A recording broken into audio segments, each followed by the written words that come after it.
ሴት ከሆንሽ አዳምጪ፣ ወንድ ከሆንክ ደግሞ ለምትወዳት ላይትሽ ሼር አድርግላት።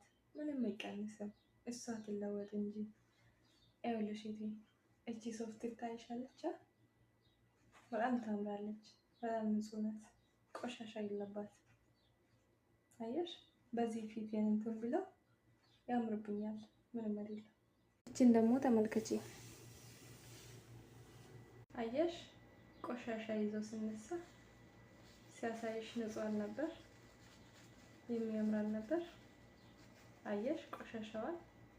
አንድ ነገር ልንገርሽ ብዬ ነው። ሴት ልጅ ማለት ልክ እንደዚህ ናት። አንዴ ከወደቀች ሲያደንቋት የነበረ ሰው ሁሉ ላይጠቀም ይችላል። እኔ አሁን ሶፍቷን ጥያለሁ። እቴ ክብርሽን ጠብቂ።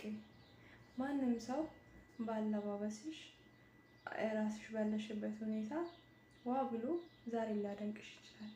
ነገ ስትወድቂ ግን ስላንቺ ያዝነው የሚያነሳሽ የለም። አንድ ነገር ልንገርሽ፣ እምብርትሽን ደብቂ። ያልተሸፈነ ምግብ ዝንብ ይወድቃል። መልሰን አንበላም ያንን ምግብ። አንቺም እንደዛ ነሽ፣ ሴት እስከሆንሽ ድረስ። ወንድ ልጅ እንዴትም ሆኖ መኖር ይችላል በወንድነት ተቋሙ። ስለዚህ እህቴ ተጠንቀቂ።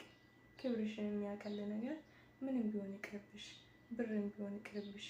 የምትበይውን ካጣሽ ወደ እናትሽ ተጠጊ፣ ትጉፋሽ፣ ችግር የለም።